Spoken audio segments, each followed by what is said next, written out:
Cümleten selamun aleyküm hanımlar.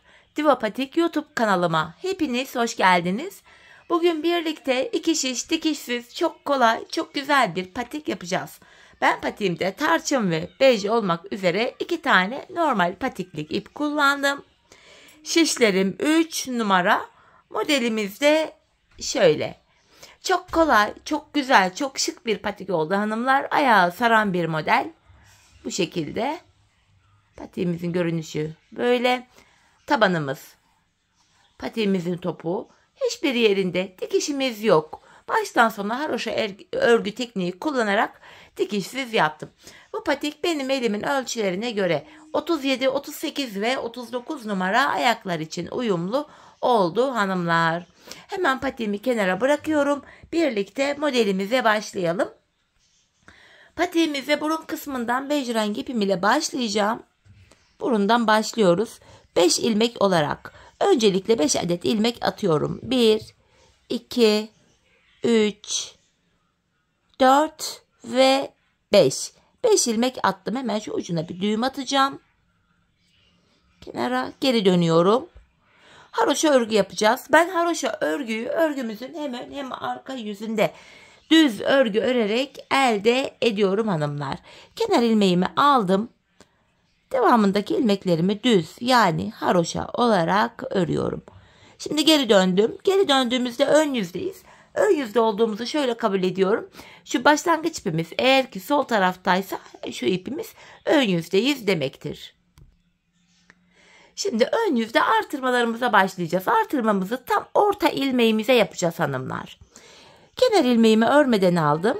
İkinci ilmeğimi örüyorum. Kenarda 2 ilmeğim oldu. Tam ortadaki ilmeğe artırma yapacağız.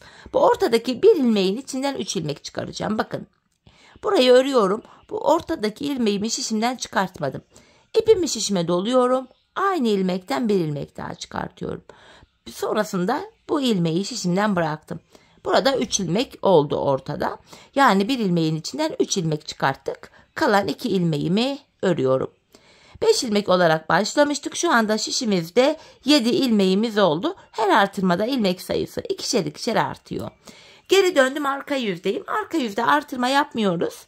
Kenar ilmeğini aldıktan sonra arka yüzde ilmeklerin hepsini haroşa olarak örüyoruz. Artırma işlemini sadece ön yüzde yapıyoruz. Bu şekilde. Geri döndüm, tekrar ön yüzdeyiz. Yine ortadaki ilmeğe artırmamı yapacağım.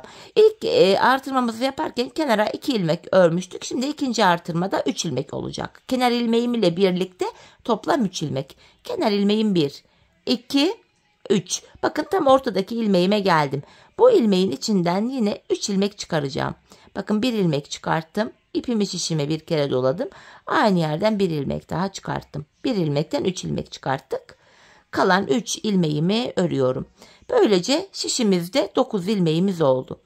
Geri dönüyorum, arka yüzdeyim hanımlar. Kenar ilmeğimi örmeden aldım. Arka yüzde yine ilmeklerimin tamamını haroşa olarak örüyorum. Tekrar geri döndüm. Ön yüzdeyiz. Yine artırmaları yapacağız. İlk artırmada 2 ilmek örmüştük. İkincisinde 3 ördük. Şimdi 4 ilmek. Her sırada artırma yaparken ilmek sayısı kenarlarda birer ilmek artıyor. Kenar ilmeğim 1, 2, 3, 4 ya da her sırada saymak zorunda değilsiniz. Orta ilmek zaten bakın şu ortada kendini belli ediyor. Sonrasında 4 ilmek ördükten sonra ortadaki bir ilmeği örerken bu bir ilmeğin içinden yine şöyle 3 ilmek çıkarıyorum. Kalan 4 ilmeğimi örüyorum.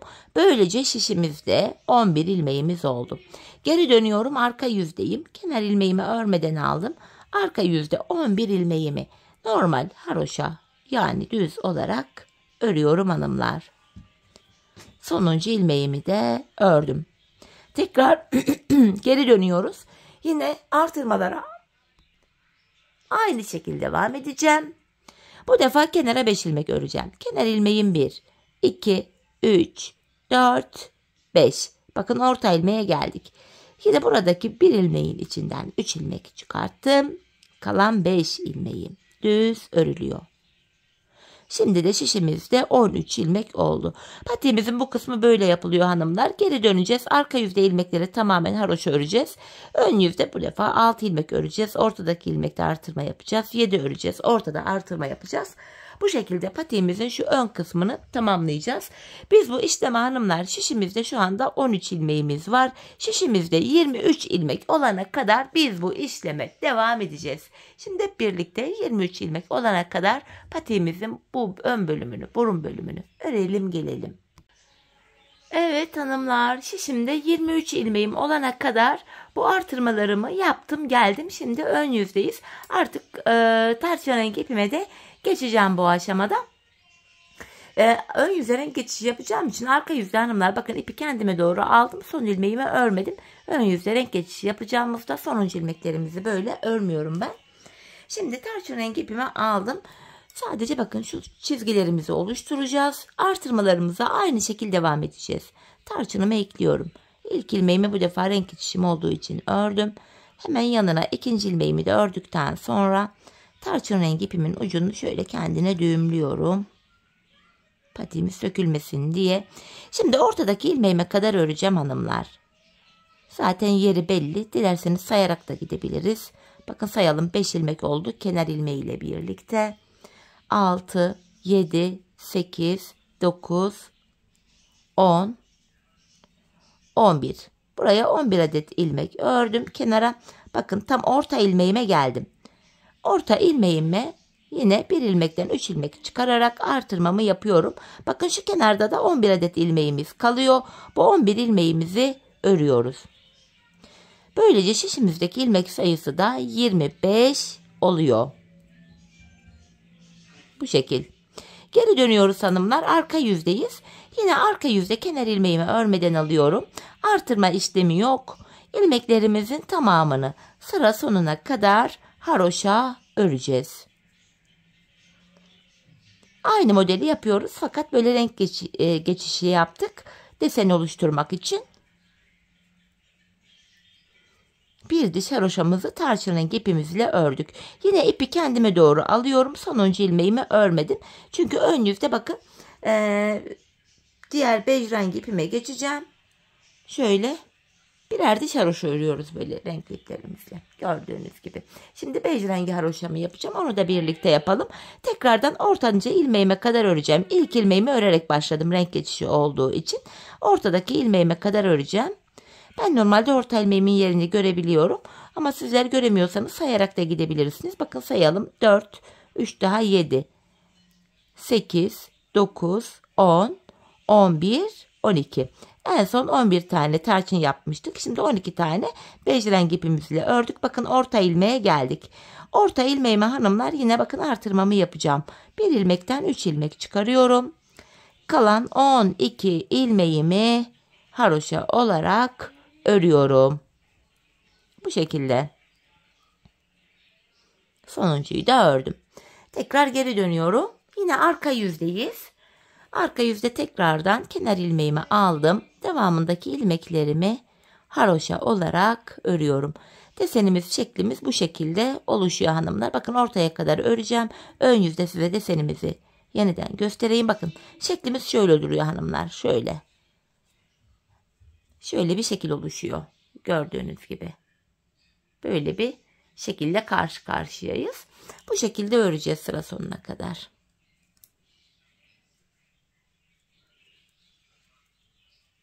Bir diş haroşa tarçın rengi ipimiz ile bir diş haroşa da bu açık renkli ipimiz ile örüyoruz. Desenimiz oluşuyor böylece. Tekrar ipi kendime doğru aldım. Son ilmeğimi örmedim. Şimdi tekrar tarçın rengi ipimize geçeceğiz. Bu şekilde tam orta ilmekten artırmalara da devam edeceğiz hanımlar. Biz bu artırma işlemine hanımlar şişimizde 51 ilmek olana kadar devam edeceğiz. Yani burada toplamda 51 ilmek olacak. Şu desenlere bakılacak olursa da şu tarçınları sayıyorum. Bakın 1, 2, 3, 4, 5, 6 tane tarçın haroşa yapmışım buraya. 6. tarçından sonra bir tane bej rengi ipim ile bir diş haroşa yaptım. Sonrasında hanımlar 49. ve 51. haroşalarımı da yine tarçın rengi ipim ile yaptım. 51 ilmek olana kadar artırdım ama 51. artırmada da yine tarçın rengi ipimi ördüm. Renk geçişi yapıp bu bej rengi ipimi kullanmadım. Şimdi hep birlikte şişimizde 51 ilmeğimiz olana kadar artırmalarımızı yapalım, gelelim. Ardından patiğimizin kenarlarına başlayacağız. Kesimlerimizi yapacağız. Evet hanımlar, patiğimin bu ön bölümünü ördüm. Şişimde şu anda 49 ilmek var. 51.yi beraber artırmak istedim sizlerle. Hanımlar, bu aşamada artık bej rengi ipimi kestim. Arkaya ucunu düğümledim. Çünkü tarçın rengi ipimizle devam edeceğiz artık modelin devamında. Yine kenar ilmeğimi örmeden aldım. Ortadaki ilmeğime kadar ilmeklerimi öreceğim hanımlar. Orta ilmeğime kadar.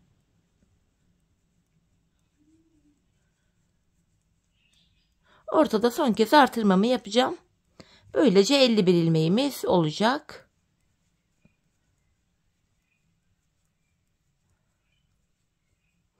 Evet, bakın hanımlar, tam orta ilmeğime geldim. Ben patiğin şeklinde burada göstereyim. Bakın, oluşan şeklimiz böyle hanımlar.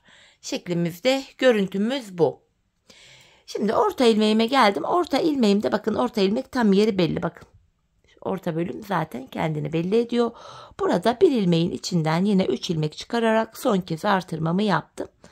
Kalan ilmeklerimi sıra sonuna kadar haroşa olarak öreceğim. Böylece şişimizde 51 ilmeğimiz oldu.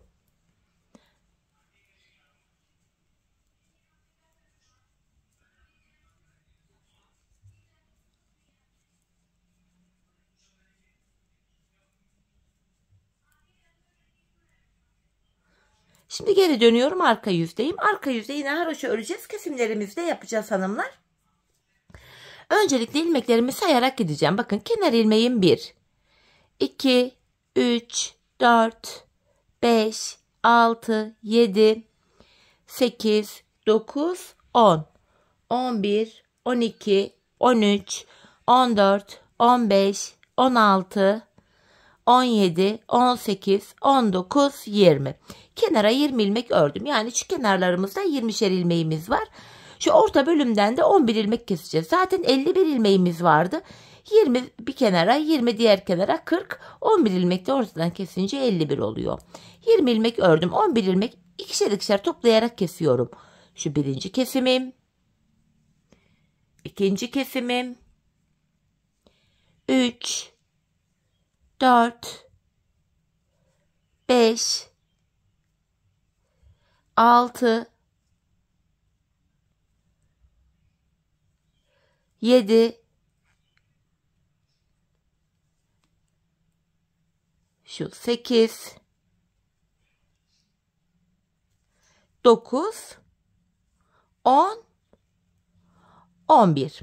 11 adet ilmeği kestim hanımlar ortadan. Bakın, orta bölümü, yani şu kısmı oluşturduk. 20 ilmek kaldı. Kalan 20 ilmeği de yine örmeye devam edeceğim. Şu ilk ilmeğimi aldım. Sayarak gidelim. 2, 3, 4, 5, 6, 7, 8, 9, 10, 11, 12, 13, 14, 15, 16, 17, 18, 19 ve 20. Şimdi geri dönüyoruz hanımlar. 20 kenar sağda, 20 kenar, 20 ilmek solda var. Biz öncelikle şu sağ kenar yapacağız. Yani şu taraftaki kenarı, şu sol taraftaki diğer 20 ilmek bekleyecek. Şimdi bu sağ kenardaki 20 ilmeğimizi haroşa olarak örüyoruz. Buradaki 20 ilmeğimi örüyorum.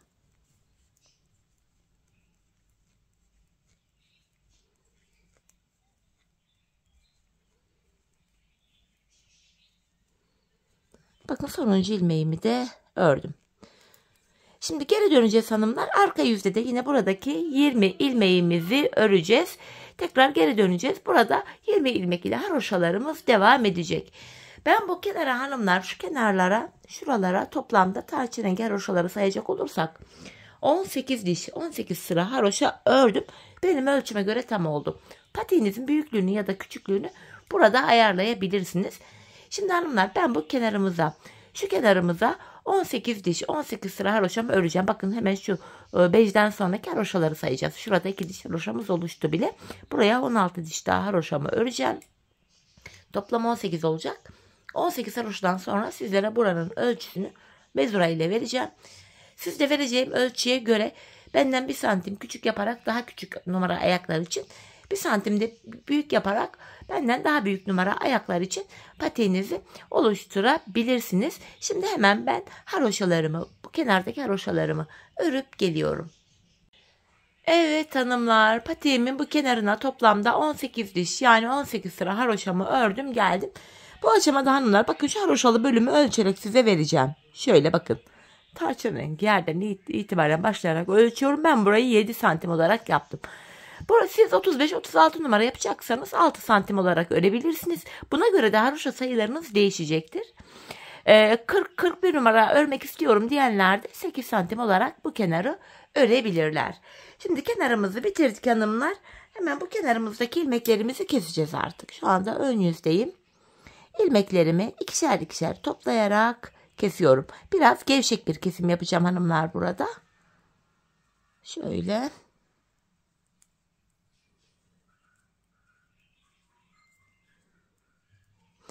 Gevşek kesim yapıyorum çünkü patiğimizin topuk bölümünü örerken kesim yaptığımız yerlerden ilmekler çıkaracağız.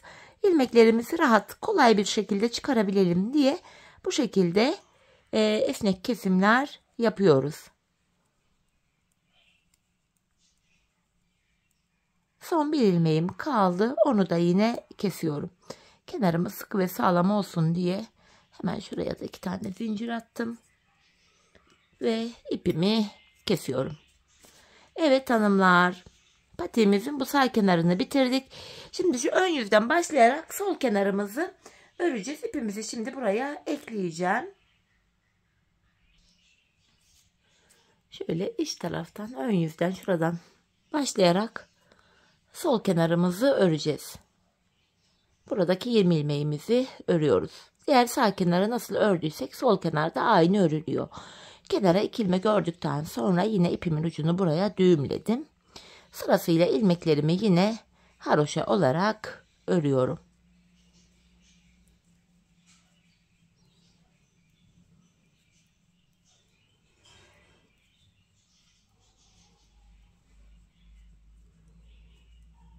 Sonuncuyu da ördüm. Tekrar geri dönüyoruz hanımlar. Yine bu kenardaki 20 ilmek ile haroşalara devam ediyoruz. Sağ kenarı nasıl yaptıysak sol kenarda aynı şekilde örülüyor.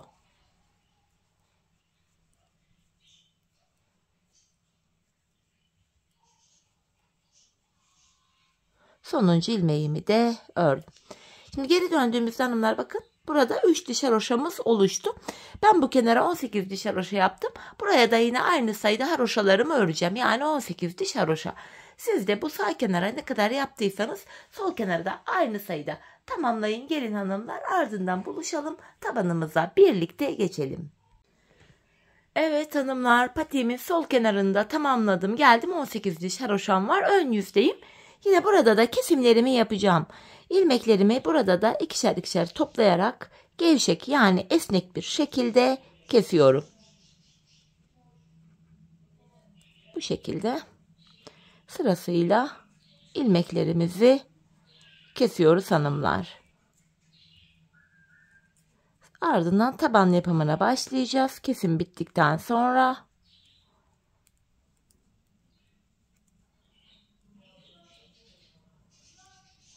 bu şekilde son bir ilmeğim kaldı. Onu da kesiyorum. Şimdi hanımlar bu kestiğimiz yerden itibaren buradan itibaren şu kenar ilmek yerlerine girerek ilmekler çıkaracağız. Şöyle bu bölümde dileyen misinalı şiş kullanabilir. Ben şöyle bir tık daha uzun yine 3 numara 2 şiş kullanacağım burada. Bu kestiğim yerden itibaren şu ilmeğime şişimi takıyorum hanımlar. Aynı yerden bakın kenar ilmek yerleri var. Sırasıyla kenar ilmek yerlerine ilmeğin 2 kanadına birden girerek ilmek çıkarıyorum bu şekilde. Şöyle ilmeğin 2 kanadına birden girelim. Patik kenarlarımız daha sağlam oluyor. Baktığımızda şurada 8, 4, 8, 10 ilmek olmuş. Ben bu kenar bölümünde hanımlar buradan şu başlangıç ipine kadar, şu burun kısmına gelene kadar, şuraya kadar 40 ilmek çıkarttım. Burun kısmında başlangıç yerimizde bakın şuradan 3 ilmek, diğer taraftan da yine 40 ilmek çıkarttım. 40 burada, 40 burada, 3 de burada. Toplam 83 ilmeğim oldu. Sizler şu kenarlardaki haroşa sayılarını benden fazla yaptıysanız ya da eksik yaptıysanız, ilmek sayınız 83 değil de 85 olur, 87 olur, 99 olur ya da daha az olur, 81, 79 olur. Değişebilir hanımlar. Şimdi bu uçtan bu diğer uca kadar ilmeklerimizi size anlattığım gibi çıkaralım, gelelim. Evet, diğer uca kadar ilmeklerimi çıkarttım. Şimdi toplam 83 ilmeğim var. Şimdi geri dönüyorum hanımlar. Arka yüzdeyim. Kenar ilmeğimi örmeden alıyorum. Devamındaki ilmeklerimi de yine sıra sonuna kadar düz, yani haroşa olarak örüyorum. Bu şekilde bakın ön yüze bir diş haroşamız düşüyor. Sıra sonuna kadar ilmeklerimizi örelim, gelelim. Evet hanımlar, ilmeklerimin hepsini ördüm. Şimdi taban kesimine burundan itibaren başlayacağız. Buruna ilmekleri şöyle ayırıyoruz. Şişimde 83 ilmeğim var. Burun kısmına 7 ilmek ayırınca geriye 76 ilmek kalıyor. 7 ilmek burun ayırdım. 76 ilmeğim kaldı. 76 ilmeği de iki yana eşit paylaştırınca kenarlara 38'er ilmek düşüyor. Farzı misal sizin burada 83 değil de toplam atıyorum hadi 85 ilmeğiniz olsun. 85'ten 7'yi çıkaracaksınız burun için. Geriye 78 ilmek kalır. 78'de iki yana bölünce yanlara 39'ar ilmek düşer. Taban ayrımı bu şekilde yapılıyor. Tabanımızı örebilmek için öncelikle şu ilk kenardaki 38 ilmeğimiz örülecek. Kenar ilmeğimle birlikte toplam 38 ilmek. Sayarak gidelim. 6 oldu. 7, 8, 9, 10, 11, 12, 13, 14, 15, 16, 17, 18, 19, 20, 21, 22, 23, 24, 25, 26, 27, 28, 29, 30, 31, 32, 33, 34, 35, 36, 37, 38 ilmek ördüm. Patiğimizin burun kısmı için 7 ilmek daha öreceğim. 1, 2, 3, 4, 5, 6, 7. Saydığımız anda hanımlar şu kenarda da 37 ilmeğim kalıyor. 38 ilmeğim kalıyor. Hatta dilerseniz sayalım emin olmak için. 5, 10, 15, 20, 25, 30, 35, 3 de burada 38. Şimdi geri döndük. En son 7 ilmek örmüştük. Geri döndük. İpim karşıda, ilk ilmeği örmeden alıyorum. 7 ilmeğimi öreceğim. Şu ikinci ilmeğim 3, 4, 5, 6, 7. Tekrar geri dönüyorum. 7 ilmek ile burada bir diş haroşamız oluştu. Tabanda şu anda burunda 7 ilmek var. Burada 11 ilmek olana kadar her sırada yanlardan birer birer ilmek örerek ortaya ekleyeceğiz. Tekrar ipim karşıda, ilk ilmeği örmeden aldım. Öncelikle 7 ilmeğimi öreceğim. 4, 5, 6, 7. Bir ilmek kenardan örerek ortaya ekledim. Ortada 8 oldu. Geri dönüyorum. Yine ipim karşıda, ilk ilmeği örmeden aldım. 8 ilmeğimi öreceğim. 4, 5, 6, 7, 8. Bir ilmek de kenardan örerek ortaya ekledim. Ortadaki ilmek sayımız 9 oldu. Tekrar geri dönüyorum. Yine ipim karşıda, ilk ilmeği örmeden aldım.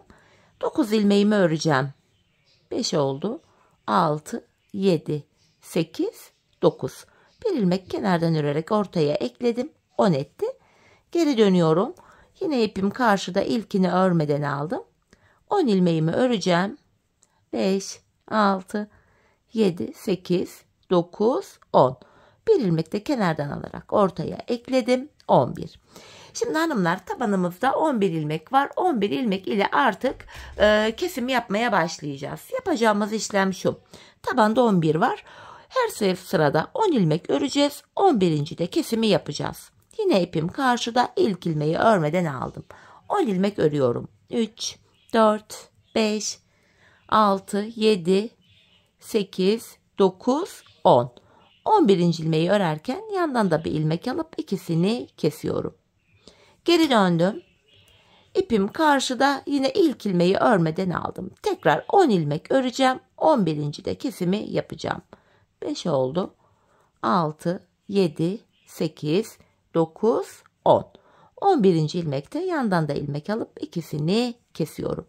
Geri döndük. Her seferinde ilmek saymaya gerek yok. Bakın taban ile kenar arasında ayrık bir görüntü var. Tabanda son bir kalana kadar öreceğiz. Sonuncu da kesimi yapacağız. İpim karşıda, ilk ilmeği örmeden aldım. Tabanda son bir ilmeğim kalana kadar örüyorum. Bu şekilde. Bu sonuncu ilmeği örerken yandan da bir ilmek aldım. İkisini kesiyorum. Tekrar geri döndüm. Yine ipim karşıda hanımlar. Bakın yine taban ile kenar arasında ayrık bir görüntü var. Tekrar tabanda son bir kalana kadar öreceğim. Sonuncuda kesimimi yapacağım. Bakın sonuncu ilmeğe geldim. Bunu örerken yandan da bir ilmek alıp ikisini kesiyorum. Patiğimizin tabanı 11 ilmek olarak bu şekilde kesilecek hanımlar. Biz bu kesme işlemine sağ ve sol şişimizdeki ilmekler bitene kadar devam edeceğiz. Ve kesim sonunda şişimizde sadece tabanda kullandığımız 11 ilmeğimiz kalacak. Şimdi hep birlikte patiğimizin tabanını örelim, gelelim. Evet hanımlar, patiğimizin tabanını 11 ilmek olarak ördüm ve geldim. Şimdi şişimde sadece 11 ilmeğim kaldı. Şimdi bu 11 ilmek ile patiğimizin arkasını öreceğiz. Yani şu bölümü. Burada da yapacağımız işlem şöyle. Yine ipim karşıda, ilk ilmeğimi örmeden aldım. Son 2 ilmek kalana kadar ilmeklerimi örüyorum. Bakın son 2 kaldı. Son 2 ilmeğimi keserek örüyorum. Şişimde şu anda 10 ilmek kaldı kesim yaptığım için. Bu aşamada hanımlar bakın şuralarda kenar ilmek yerlerimiz var V şeklinde. Hemen şuradaki ilk kenar ilmek yerine ilmeğin iki kanadına birden girerek ilmek çıkarttım. Tekrar 11 ilmek oldu. Bu şekilde hem patiğimizin arkasını örmüş oluyoruz hem de arkası kenarlara eklenmiş oluyor. Dikişe gerek kalmıyor. İlmek çıkarttıktan sonra geri döndüm. İpim karşıda, ilk ilmeği örmeden aldım. Yine son 2 ilmek kalana kadar ilmeklerimi örüyorum. Bakın son 2 ilmeğim. İkisini keserek ördüm. Bu sağ kenardan ilmek çıkartırken geri dönüyorum. Ön yüzde çıkaracağım. Öyle daha çok kolayıma gidiyor. Şimdi de şuradaki ilk kenar ilmek yerine girerek buradan da şöyle ilmeğimi çıkarıyorum. Ve yine 11 ilmeğimiz oldu. Patiğimizin arkası bu şekilde yapılıyor hanımlar. Son 2 ilmek kalana kadar örüyoruz. Son 2 ilmeği kesiyoruz ve sıradaki kenar ilmek yerinden ilmek çıkarıyoruz. Bakın son 2 ilmeğim kaldı. İkisini kestim ve sıradaki kenar ilmek yerine girerek ilmek çıkarttım. Geri dönüyorum. Yine ipim karşıda, ilk ilmeğimi örmeden aldım. Son 2 ilmek kalana kadar öreceğim. Son 2 ilmeğimi yine kesiyorum. Sağ kenarda geri döndüm, ön yüzdeyim. Bir sonraki kenar ilmek yerine ilmeğin iki kanadına birden girip ilmek çıkarıyorum. Böylece yeniden 11 ilmeğimiz oldu. Patiğimizin arkası böyle yapılacak hanımlar. Biz bu işleme şuraya ve şuraya gelene kadar, yani şuralarda son kenar ilmek yerlerine gelene kadar devam edeceğiz. Şimdi hep birlikte patiğimizin arka bölümünü son kenar ilmek yerlerine gelene kadar örelim, gelelim. Evet hanımlar, son kenar ilmek yerlerine gelene kadar patiğimin arka bölümünü ördüm geldim. Şimdi ilmeklerimizi keseceğiz. İkişer dikişer toplayarak kesme işlemini gerçekleştiriyorum.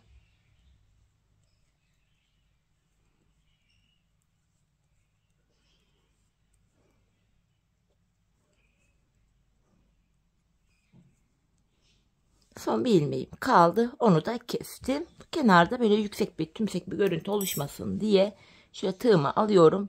Dibine batarak burayı şöyle düzledim. Ardından şuraya bir zincir çektim. Patiğimizin bu örgü bölümünü bitirdik hanımlar. Bir de patiğimizin kenarında tek sıradan oluşan bir kenar oyası var. Kenarımız daha sıkı dursun diye. Onu da şöyle yapıyoruz. İpimi tığıma doluyorum. Hemen sıradaki şu öndeki kenar ilmek yerine ilmeğin iki kanadına birden batarak ilmek çıkarıp tığımdaki 3 ilmeği topluyorum. Tekrar ipimi tığıma doladım. Sıradaki kenar ilmek yerine batarak bir ilmek çıkarttım. Tığımdaki 3 ilmeğimi topluyorum. İpimi tığıma doluyorum. Sıradaki kenar ilmek yerine batarak bir ilmek çıkartıp tığımdaki 3 ilmeği topluyorum. Kenar oyamızı bu şekilde yapıyoruz hanımlar. İpimizi tığımıza dolayarak sık iğne tekniği kullanıyoruz. Bu Bu şekilde. Hanımlar, patiğimizin çevresini böyle dolanacağız. Ta ki şu ilk başladığımız yere kadar. Şimdi kenar oyamızı tamamlayalım, gelelim. Evet, kenar oyamı tamamladım, geldim. İlk başladığım yere kadar yaptım. Artık şuraya da bir zincir çekeceğim. İpimi kesiyorum. Patiğimizi böylece bitirdik. Hemen iplerimizin uçlarını şurada gizleyeceğim. Arka ilmek aralarına girerek şöyle sıkılayarak gizliyorum. Hani ayağı giydikten sonra bu ipler dışarı çıkmasın, hoş bir görüntü olmaz. Ve şurada da bir ipimizin ucu var. Kenardan kalan. Onu da yine aynı şekilde şöyle gizliyoruz. Evet, patiğimizi bitirdik hanımlar. Patiğimiz görünüşü itibariyle şöyle. Bakın, haroşa örgü olduğu için gayet esnek. Şöyle göstereyim. Ayağı saran bir model. Hemen manken ayağıma da giydireyim. Birlikte ayakta da görelim hanımlar. Çok güzel, çok şık, kolay. Kolay bir patik. Üstelik de çok kullanışlı. Baştan sona gördüğünüz üzere 2 şiş ile yaptık ve hiçbir yerinde dikişimiz yok. Ben çok beğenerek, çok severek yaptım patiğimizi. Umarım sizler de benimle birlikte beğenerek, severek yaparsınız. Yapacak olanlara da şimdiden kolay gelsin. Evet hanımlar, patiğimizin ayaktaki duruşu da bu şekilde gördüğünüz gibi. Diğer kenarını gösteriyorum.